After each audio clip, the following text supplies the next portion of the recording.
welcome back. Dead ball dancing. This last week was horrible for college basketball. I was really kind of feeling some withdrawals, Justin. Yeah. Not enough games. The games that we're on were obviously not very good, as evident by our game of the week. Good call, by the way, taking Memphis. But I'm ready to get back into the flow. Who cares how many NBA games are? We got college basketball coming back on this week. And we got some changes to how we are going to be ranking our teams, right? So Yeah, right off the top, no more A people. We had a conversation, and we've kind of just had enough. Really just had enough of the A people. I don't know who got these people together and said, "Hey, you should have a really strong bearing on how playoff football and basketball work," but they were wrong, and I'm glad we're moving away from it as a culture. yeah, and I like that we slowly and surely kind of warned our watchers hey, we take the bias out of college basketball, which is why we like our rankings better. And then we moved the percentage down from 10% of our rankings down to 3. And then I think after this today's AP poll, we both kind of made the decision that let's just not even worry about it anymore, right? Because it's obvious the bias they're pulling. So And yeah, it sucks how relevant it stays, right? Because those are yeah, the teams that get the coverage, and so those are the teams that get the TV, and it's inherent to a monetized system for the games, right? ESPN airs games that people are going to watch, so they're yeah. going to. I understand it, but I don't care for it. But I mean, with how many blue bloods are losing, it's time to move on, right? And NIL has made it possible for these mid majors, right, that we're going to get into later, to start testing and trying these blue blood teams, and we're seeing it, right? We're seeing all the upsets this year, so I'm so happy that we're finally done with it. So no more AP poll. We are now equally balanced between our picks and Ken Palm, which in theory is a statistical model and doesn't have any bias in it. Ken, Yeah. looking at you, Ken. I'm sure Justin's going to get into that. I won't steal any of your thunder there. But you see the top 25 here in front of you. Only change in the top 5, Alabama taking Duke's spot. Nothing too crazy there. Just kind of moving stuff around.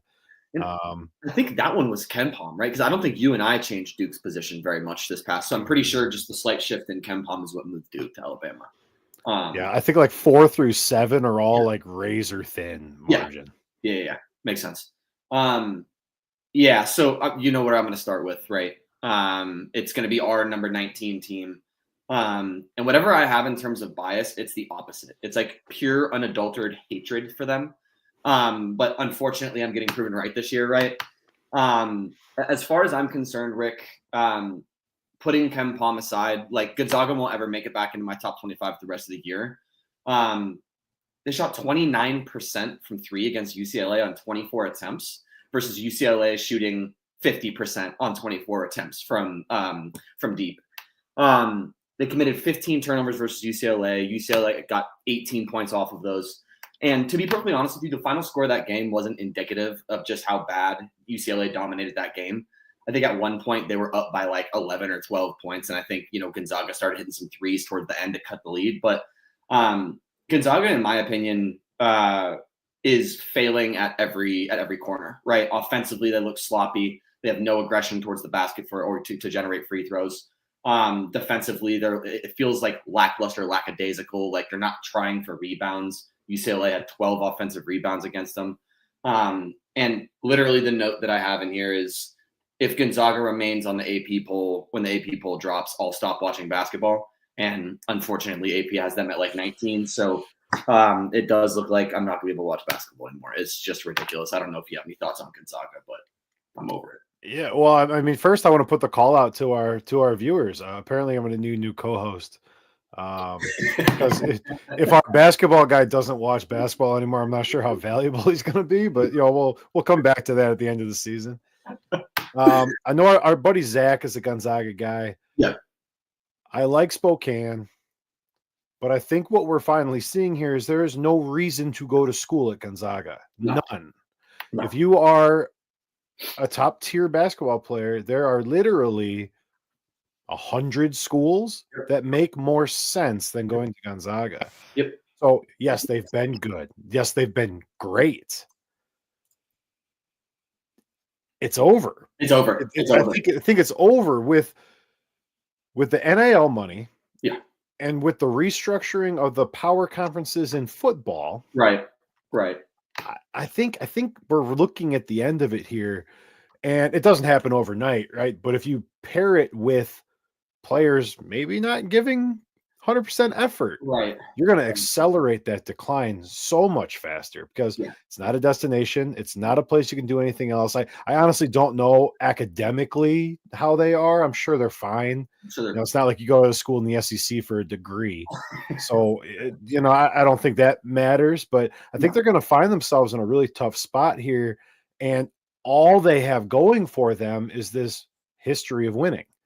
So if the winning erodes, there's nothing left. There's no reason to be there. And they're moving from their current conference. I always confuse the WAC with the WCC, so I'm just going to say their current conference. And they're going to a Pac-12 that the conference is reloading. Like, you got a good team in Washington State, you got a decent team in Oregon State, and now they're going to have like Boise State and a few of these other schools, right, where they're going to start being able to recruit a little more basketball-wise now, right? Because Boise State's football team is in the playoff.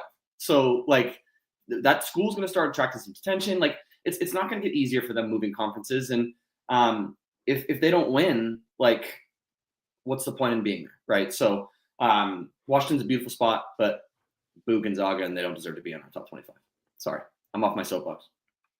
That's all right. I think I want to loop in a little bit. You kind of called out the Zags, obviously. Yeah.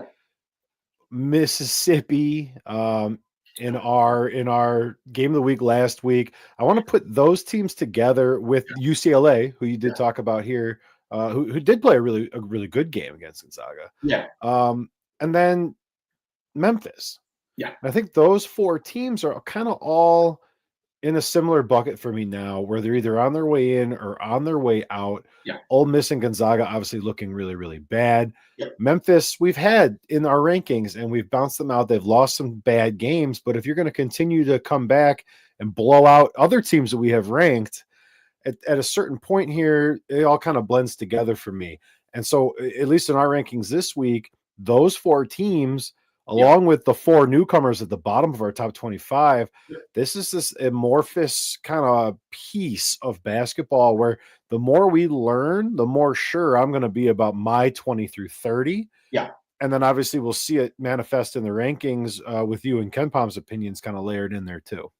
Yeah. I really like your call out. And just, talking about Mississippi, man, like, what a disappointment that was, right? They really felt like, to me, they were a complete team, and I missed that game of the week recap. Honestly, like, I chose the wrong team. Go back and watch it because they got blown off the court. They shot 36% from the field and 25 from three.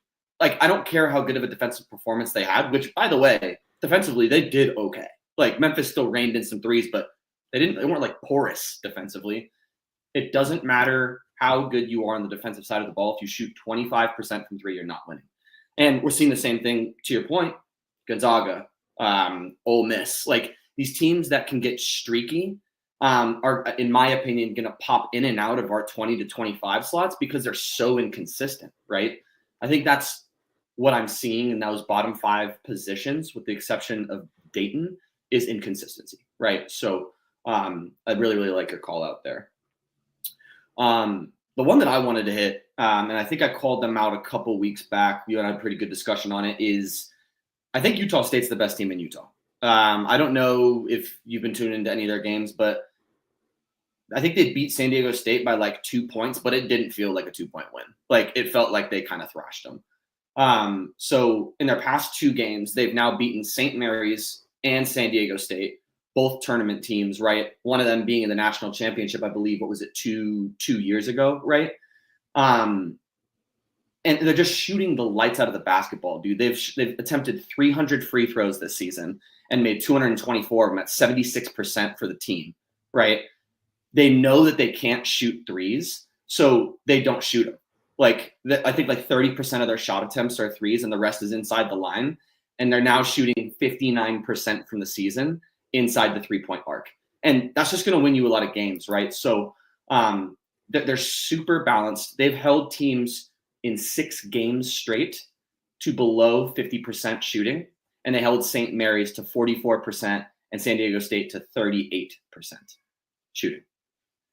This team feels complete to me. They're 16th in the country in steals per game. They're top 50 in scoring defense, right? So I don't even want to put them on notice because I had them on notice already. Like, they're firmly in my top 25. And just to give the viewers an idea, I have utmost confidence in this team. I have them at 13.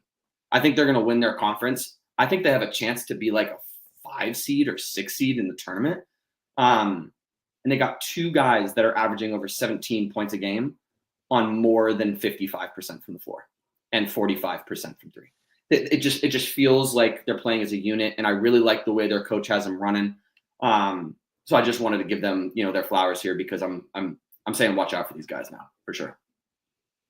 Yeah, and I think you ranked them appropriately for that narrative.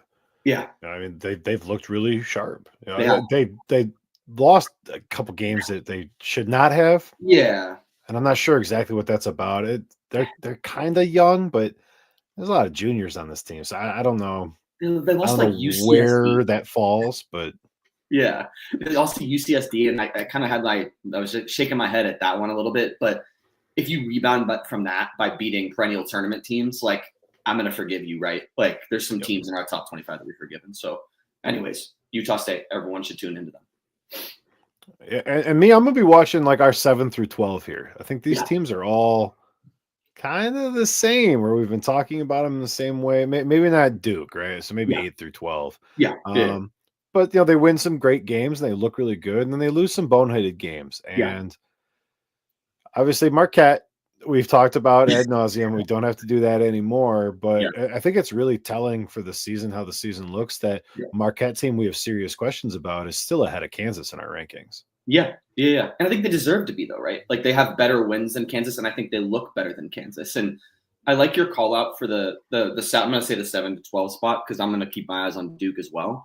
I talked really badly about Texas A&M early in the season, and they've surprised me. They've kind of bounced back from those early season struggles, and they've been on a 7-game win streak since their loss to Oregon. Now, again, when you talk about why you're watching the 7 to 12, it's because what? It's because they have big opponents coming up, or they're struggling with consistency, or they just don't pass the eye test for you, right? And the thing that worries me about A&M, before I give them their complete flowers, is this team couldn't throw like a fucking rock into the ocean, dude. Like, they cannot shoot the basketball.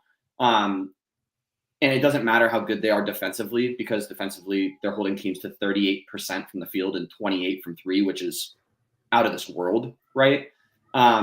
They're shooting 40% from the field as a team, and that's just not going to get it done, right? Like, you have to be able to score. You have to be able to score from the 3 or the 2. Like, choose one, right? If you're going to have these, especially in the SEC play, right, where you're going to have these big opponents day after day, back to back. So I'm worried about A&M, but I just wanted to give them their credit because they did bounce back from a pretty tough start to the season. Well, and kind of moving along those lines, I'll kind of flip-flop my first 2 teams I noticed here, because it's something you'll hear from me throughout the rest of the show here, is that we're going to see some normalization. We're going to see some normalization of stats, right? These teams, for the most part, haven't played anyone. Right. I got Oklahoma on notice, an undefeated Oklahoma team. Yep. And the reason I have them on notice is exactly that. They have played no one. They are not top 50 in shooting. They're outside the top 200 in rebounding. They play the 3-ball okay. Their perimeter's all right, but they haven't played anyone who can shoot the 3. So the stats are a little misleading. When you look at what they've done on the interior against not tournament teams, against not Power 5 teams, right? This SEC schedule has the potential to eat them alive. Yeah. I don't want to like read off a list too much, but I saw this and it blew my mind. Their next 11 games: Bama, A&M, Georgia, Texas, South Carolina, Arkansas, A&M, Vandy, Auburn, Tennessee, Mizzou. it is not outlandish outside of Vanderbilt that they lose 10 of those games. Like, I'd be shocked if they lost them all, right? But if you take each game as an individual piece, I wouldn't be surprised if they lost a single one of them, right? Like, so you pile it all up, and you could be talking about 14-10 Oklahoma 3 weeks from now, Yeah, and it's worrying because we haven't seen them play a real team, and their peripheral stats suck already. yeah. And I think they're not going to get out of that row of games unscathed. I think we know that, but the reason why I want to say they're not going to get eaten alive is they're playing teams, or they have played teams that are taller and more athletic than them. Providence, let's be honest, U of A is taller, more athletic. Louisville, taller, more athletic. Georgia Tech, taller, more athletic. Oklahoma State, Michigan, they out-rebounded Arizona and Georgia Tech like pretty grossly, almost by like 10 or 13 or something like that, respectively. And they're still averaging +2 rebound margin inside. So even though like they rely too heavily on their perimeter shooting and to get by and win these big games, I think because they're so like dynamic from the outside and they have 2 ball handlers where they can give the ball and go get a bucket, right? That's why I like a few upsets in that row of games, because they're so dynamic and they're constantly moving and they play with great defensive pressure. So I'm interested to see how that row of games turns out. I mean, they're going to lose a few for sure, but Yeah. Well, and realistically, they're favored in every home game right. except the Tennessee game, probably. Right. So, I mean, it's not like they're a bad team, but that's why I wanted to put them on notice, is because there is potential here for them to just crater. Yeah. And there's no coming back from that. If you lose 8 out of these 11, your season's over. You're done. I mean, you're not even going to make March Madness at that point, right? Which is disappointing after a start to the season, 13-0 start, right? That we thought was pretty good until we started to realize U of A sucks, right? Like Louisville isn't the same. Georgia Tech not as good as they used to be. So I really like your call out there.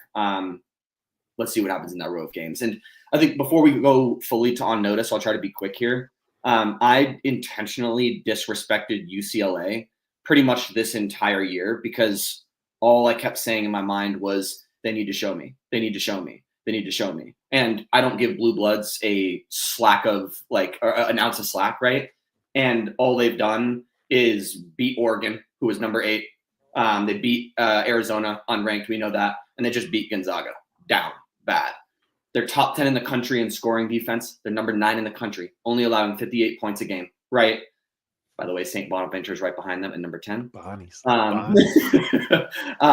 They're forcing 18 turnovers a game, generating 22 points off. You know how I feel about getting extra opportunities. And I just they're taking care of the glass. They're averaging 10 offensive rebounds a game, a +4 margin overall, right?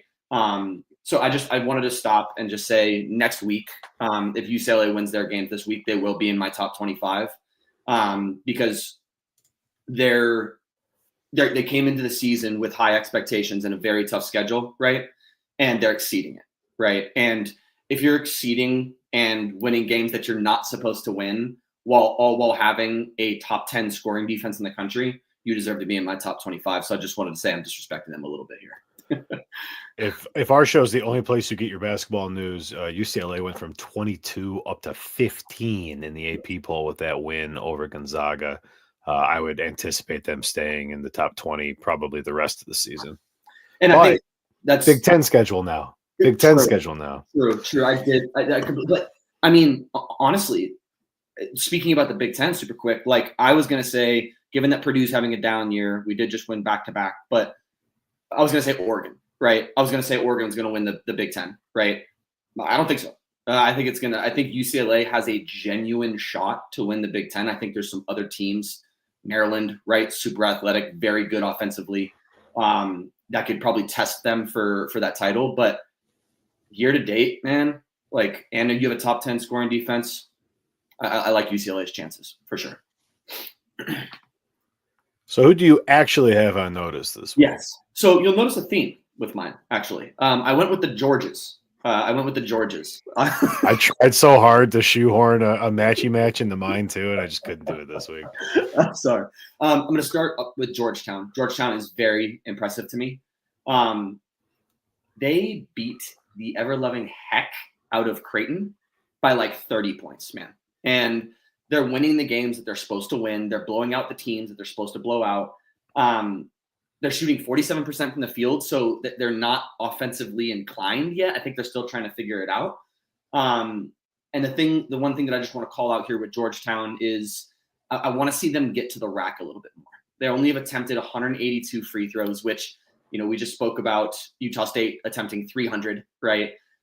So I would like to see a little more aggression to the rack, like they did against Creighton, right? And I think with some opportunities they have coming up, they got Marquette on 1-7 and UConn on the 11th of January. With the way they're kind of flying around the defensive end and the way they're starting to figure out their shooting, I like an upset in one of those two games. I think, if they take down Marquette or UConn and just win one of those, is probably enough to get into my top 25.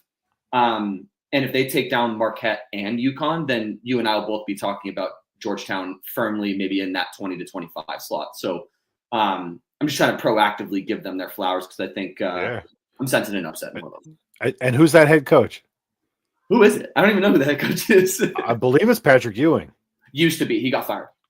That's why they're good now. Yeah, probably. Yeah, because remember Georgetown back in the day, it was like they were like one of those perennial powerhouses, and they sucked for 7 or 8 years, and finally seeing them kind of back on my radar here. It's Ed Cooley.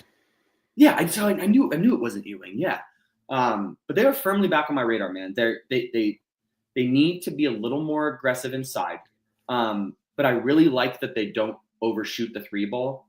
Rick, they're only shooting like 25% of their shots from three, so they have the mind to try to get downhill and get into the basket, but it's weird they're not getting enough free throws. So I just want to see that change. But look out for Georgetown, guys. They're gonna be pretty good. Michigan State is my other team on notice, and this is a fun one for me. This is what Justin would call on the way up. Upwards, yeah, got the upwards. 8-4 against the spread, and that's exactly where I want them to be because it's going to move the lines. And you can bet your idiot friends on Michigan State games. Take Michigan State against the spread in Big Ten games. Really because quickly, in the stats that matter, go ahead. No, really quickly, my buddy Chris is tuned in. Did you hear that, Chris? I know you're gambling here pretty shortly. This is the guy you want to talk to. Go ahead, Rick. In Big Ten basketball, there's only two things that matter. Free throws and rebounds, because we bet the unders and we bet the home team to cover the spread. Right, that's Big Ten basketball. Yeah. Michigan State is 8th in the country in free throw percentage. They're 11th in the country in rebounds. I am so excited to watch this team just grind teams like Indiana to death. Yeah. Yeah. And then win by 8, right? And they'll be like, that was like the biggest beatdown I've ever seen in my entire life. And they'll win by 8 on a 6.5 point spread. Yeah. And it'll be the most boring 2 halves of basketball you've seen. But then you sit down 3 days later because you got the same bet down and they're playing, Northwestern. Yeah. So, yeah. Big Ten season, I'm so excited for the top of the Big Ten, but I am really excited to make money with Michigan State because they are doing everything you need to do to win in the Big Ten really, really well right now. Yeah, and when you put 8-4 against the spread, I didn't realize that they were that good. I mean, that's almost a guarantee every single time, right? 2-1.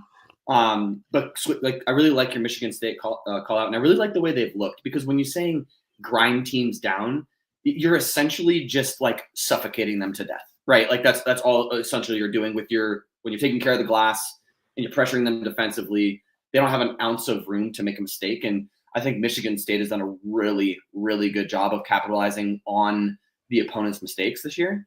I'm not going to take them to win the Big Ten. I think there's too many good teams in the Big Ten now. But they have chances for upsets given their style of play, and I really like your call out there. So, great choice. I went with the other George, and that is Georgia. I'm going to start by saying they haven't played anybody yet. They played Marquette super tight, ended up being an 11-point loss, but the game was much closer than what the final score indicated. And we're obviously going to have to see how they look once they get to SEC play, but they have some pretty good wins this year, man. I mean, they've beat Notre Dame, they beat St. John's, and they beat Grand Canyon, which GCU is a tournament team now, right? And they held each one of those teams in those wins to below 35% field goals from the field. That's a pretty good defensive effort, right? So overall, year to date, they're holding teams to 38% shooting from the field, 28% from three, and they've only allowed 204 free throw attempts. Here's why that's important, right? They're defending without fouling, right? But they're forcing teams to foul them. They have 300 plus free throw attempts. So they've now created a disparity of 100 attempts, which they're capitalizing pretty well on at 72%. They don't shoot a lot of threes. Threes only making up 35% of their shots. And you just spoke about rebounding, right, Rick? Rebounding is kind of how you win some of these tighter games because you're limiting second chances for your opponent. They're averaging a plus 10 rebound margin a game, 40 to 30. They are handling the glass. They are not letting up a lot of offensive rebounds. And they have some really cool opportunities coming up against Ole Miss and Kentucky. So as far as I'm concerned, they're going to win that Ole Miss game just because Ole Miss does not look as good as I had originally thought they were.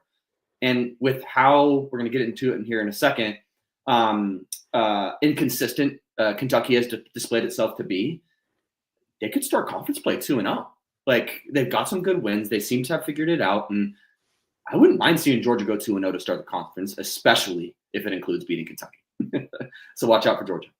This SEC schedule is disgusting. It doesn't matter what you like, which team you start at. I back my way into the SEC schedule, and it's preposterous. Like, there's so many good teams in the SEC. Yeah, and one other thing that I really like that Georgia does, they're almost shooting 40% from three as a team, which is diabolical, right? And overall, they're shooting 50% from the field.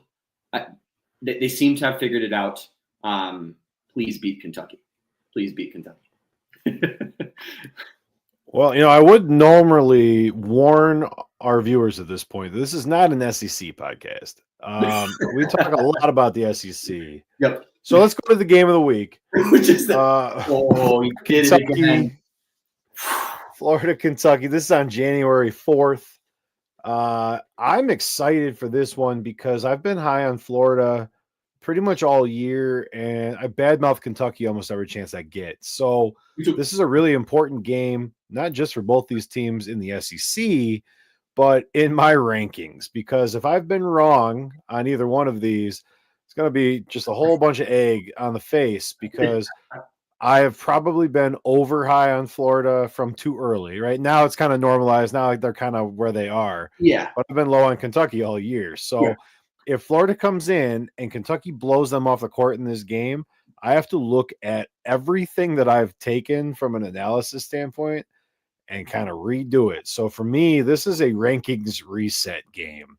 And I really, really don't like that 3 days later, Florida plays at Tennessee, because that's a really easy trap against a Kentucky team that's down or bad or whatever word we want to use for what Kentucky is this year. I don't want Florida looking at Tennessee and get trapped by this damn Wildcats team. So I think from your perspective, you are taking Florida to win this game, though, if I'm not mistaken, right? Yeah, I mean, if Florida does everything better. Yep. Like top to bottom, everything better. So I'm on Florida here. I think they win this game going away, but if they're game planning for Tennessee and looking at Tennessee and like buying all the press about like Kentucky's bad team this year, this Kentucky team going to jump up and bite them. Yeah, and I think it's definitely a trap game, right? Kind of like how Florida had that trap game against UNC that we had called out, and it was tight, right? But I think they learned from that mistake. And you look at an undefeated Florida, and they're not making the same mistakes that Kentucky is making. They have no bad losses. They don't really have any statement wins yet, but they got wins over a solid ASU team, a decent UNC team, and again, no bad losses similar to Kentucky. Kentucky is not ready defensively to go up against a high-powered offense like Florida has. They're only forcing 10 turnovers a game, and the free throw disparity is they're allowing opponents 12 free throws a game, and Kentucky's only attempting 15. So it's not like they're making it up on the back end, right? And teams are stealing the ball from this. I found this stat so interesting, Rick. Teams are stealing the ball, just not even turnovers, just steals. Pickpocketing Kentucky players 7 times a game. Like that's kind of absurd when you think about a blue blood that's supposed to be a perennial tournament team. That's not really impressive when you can't take care of the ball. And the one thing that does worry me about Kentucky, Rick, is they have depth. They do have depth, and they play a lot of guys. They got 6 guys averaging over 10 points per game, and 5 of them are doing it on greater than 50% from the field. I think if Florida leans in there to their defensive strategy, which, by the way, has been excellent this year, holding teams to 36% from the field and only letting up 200 free throws. If they lean into that strategy, they pressure Kentucky, which they've been successful at, 14 turnovers a game, leading to 17 points off. I don't think that this is going to be particularly close. I think it has the chance to be. But if Florida goes into halftime up 7 or 8, right, I can see them running away with this game because they take care of the glass, plus 13 rebound margin a game. They don't make mistakes on the offensive side of the ball. And defensively, they're one of the best teams in the SEC. So I do see Florida winning, and I do see it being tighter than you or I want. But I think Florida's going to win. Yeah, I keep looking back at this Kentucky team, and their numbers are their numbers, right? Yeah. But they haven't played anybody. No. Their best wins on the year are a Duke team who had no idea what they were doing for the first 6 games of the season. No. And Gonzaga, who we've beat to death with how bad Gonzaga is. So, like, is that even a quality win at this point? Like, it was because they were ranked, right? Like that's what matters. You just made an excellent point. Oh, sorry, go ahead, Rick. I was going to say that's it. They're not good. Yeah, you made an excellent point last week when I think you had Kentucky on notice, and you said, I literally wrote this down. You said the loss to OSU, Ohio State University, is who Kentucky is. That's a fact, because the win versus Gonzaga sucked. That wasn't a good win. The win versus Duke had, like to your point, had 0 idea. Ohio State's got wins this year. Ohio State's a very good team that had it put together by the time they played Kentucky, and they beat them by 30. So I don't see how Kentucky can go up against one of the best teams in the nation when they have been this inconsistent thus far and expect to win. So give me Florida. So this will be the Dead Ball Dancing Game of the Week on Chainlink. If you're new or if you're viewing for the first time, Chainlink is Club 602's sports app. We're not trying to take your money yet. It is free to play. All you're doing is showing off to your friends. Do you know sports better than they do? Yeah. Answer might surprise you, but there's some sharks out there too. So link in the bio. Check it out. Search Chainlink on the internet. It's not crypto. You don't want the crypto. You want the sports game. Chainlink.st. This game will be fleshed out, fully lit up as a Dead Ball Dancing Game of the Week. Yep. So be sure to check that out. Please do. And if you can't get to downloading it by the time that the game goes on, please go in our comments and let us know who you think is going to win. We're intrigued. We want to know what your guys' opinions are. We want to know if you know ball, which some of y'all do and some of y'all don't. And we want to get your opinions. So let us know. Let us know in the comments. All right. Normally we'd cut the show here, go to a secret third segment. We are actually going to keep the stream running. Yes. I am going to mess with the cameras and we're going to see what happens. Okay. So okay.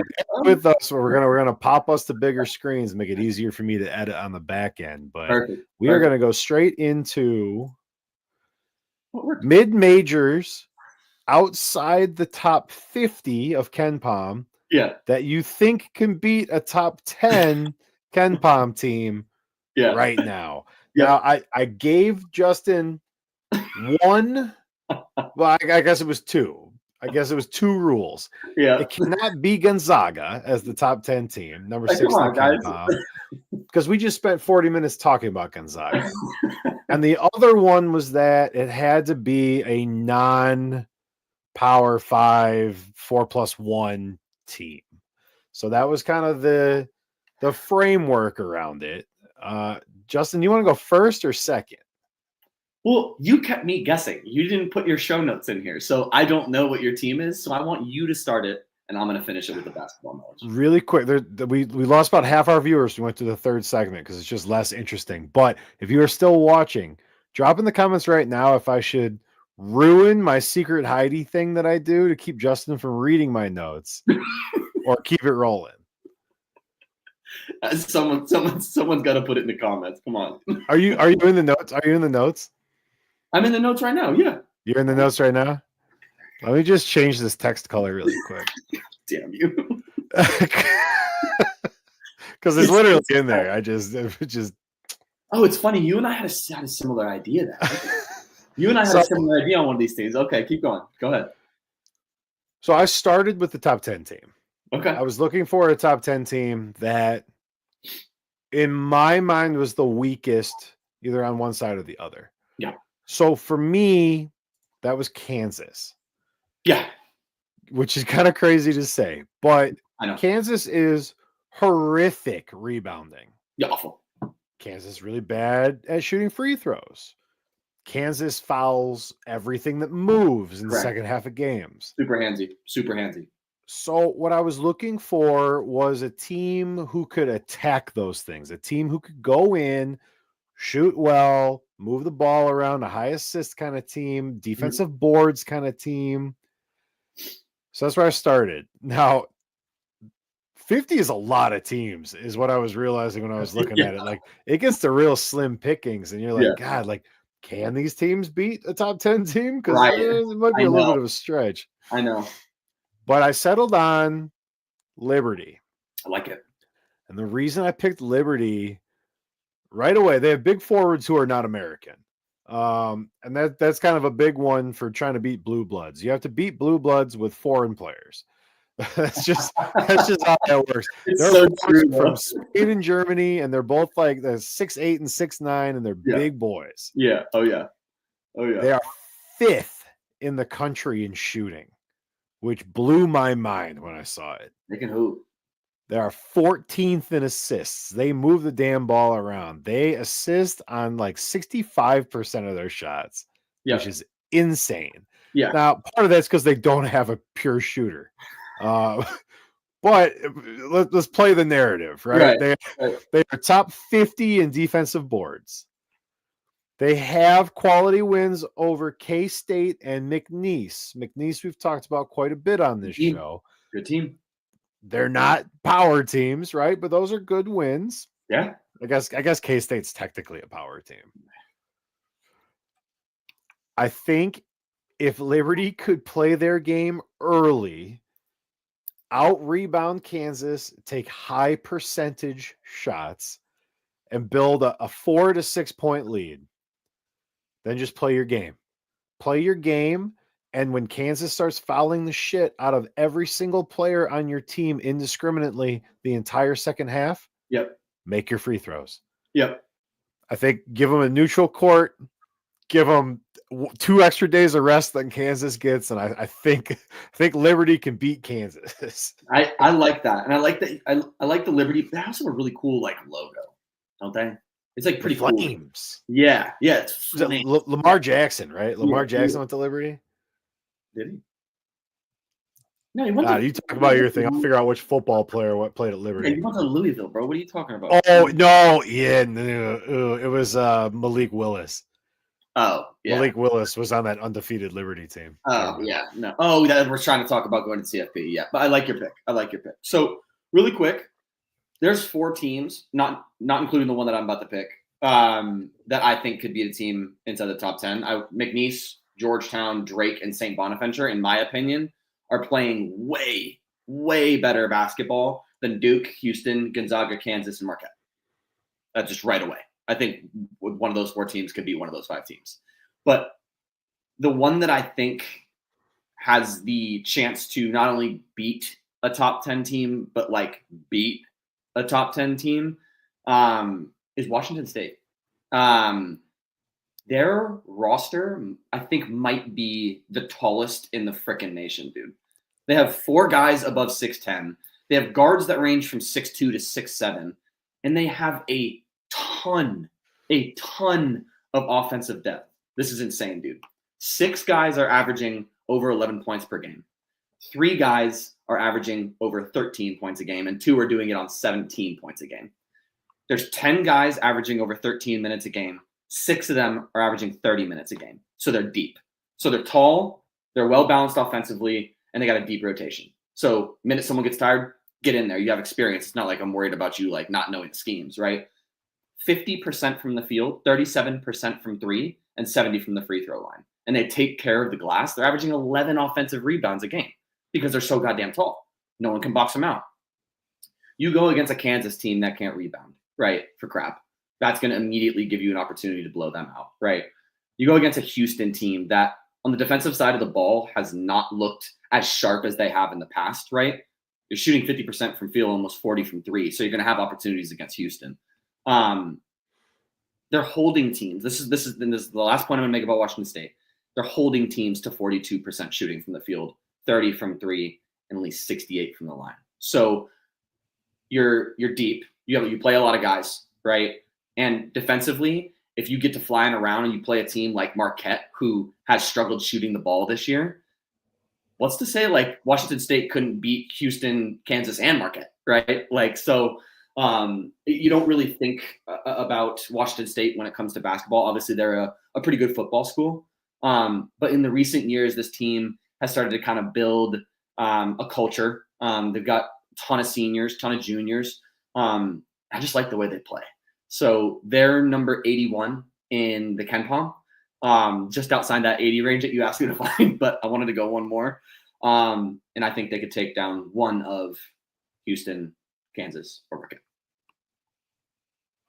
And I like that pick because if the kids are there, they really wanted to be, because with the Pac-12 collapsing, they could have transferred anywhere. Yeah. When you're playing a Mountain West schedule this year. So like they want to be there. And that bodes well, right? Like I think they're probably going to make the tournament. And I'm not going to turn this into like an on-notice thing, but like you have that many guys averaging that many minutes a game, like they're going to have experience in close games. So I'm kind of curious to see if they can't knock off a big opponent, if they play like Gonzaga or someone like, which I think Gonzaga's on their schedule actually. I'm gonna tune into that game, dude. Like Washington State's got a chance. Well, and it's not crazy to think they could win the Mountain West. Are they actually in the Mountain West this year, or for basketball? Got you. Okay. And then they're gonna flip back to the Pac-12 next year. I'm confused. Yeah. Well, we'll have to do a show. That'll be a special third segment. I'll just get like a flashcards, and I'll have a team on the other side. I'll have the conference. And you tell me what conference they're in. Well, that's a good one, actually. That sounds fun. Do you know how long it took me to make the flashcards? It's so friggin' confusing. They keep all changing. I don't know if GCU's in the West. I still don't know either. Yeah, I still don't Western know either. Athletic Conference, the WAC or the WCC? Are they in the MWC? Are they in the MWC now? They're not in the Mountain West right now. Aren't they going? I think the Mountain West is where they're going. They were in the WCC. That's what it is. Yeah. And then they were going to join the WAC. Yep. And then I think they told the WAC to screw off, and they're going to join the Mountain West. That would make sense. It's so confusing. Watch out for the Washington State Cougars. Shout out to our boy Mike O'Brien, who went there for 2 years, got his degree, and then dipped the hell out of Pullman because nothing was there. But watch out for the Cougs, man. Well, hey, that's all we have for you guys today. Justin, you got any parting thoughts? Anything else you wanted to hit? No. I think we covered a good week of basketball coming up. Really excited to see Kentucky, Florida. Really excited to see what Utah State does. And quick shout out. Just want to say my dad hasn't missed an episode. Thank you, Pops, for watching. Thanks for all the love. Excited for this week, man, and looking forward to next week as well. First episode of 2025 coming up. There's like 14 teams not in action on Saturday. So if you like college basketball, the NFL is going to try to steal a piece of the cake, but there's like 174 D1 college basketball games on Saturday, and most of them you can watch somewhere. If you need a plug, I know a guy. If you like basketball and you are not on Chainlink yet, make sure you jump on. If there's a game on that Saturday slate you want, I don't Yeah. care how lopsided it is. Yep. If you put it in the comments of this video, Yep. I will leave it on the board and you can pick it. I love that. I love that. That's fair. The only Not thing you. I ask, the Not only you. thing I ask is fair. I just like picking things. The only thing that I ask is please put your game of the week prediction in our comment section. Go on Chainlink. It's beautiful. Rick has done a wonderful job, but also let us know in the comments. We're curious. So, what about you? Anything before we sign off? That's all I've got, man. I'm gonna watch this Monday Night Football game and see how Week 18 is gonna shake out. Me and Sean are filming tomorrow for Yep. yelling and screaming, and Yep. man, it's been a good season. Yeah, absolutely. So yeah, all I said. Thanks to everyone for tuning in. It's been a lot of fun. So Yeah, we will see you next week, same time, same place. I think. No. No. If you're in the Phoenix Valley area, we have the Battle at the Guadalupe bartender competition, sponsored and hosted by Club 602. It's going to be a great night. A lot of industry folks, good food, good music. Come on through. So we'll post it on socials and somewhere. I'm not sure what time we're filming. You said 5? I think it was the 5th of January. We pulled it forward one day. So, Sunday. Yeah. I'll get it scheduled so you guys can set a notification for it. Perfect. Thanks for watching, guys. Really enjoyed this one. Take it easy. Peace.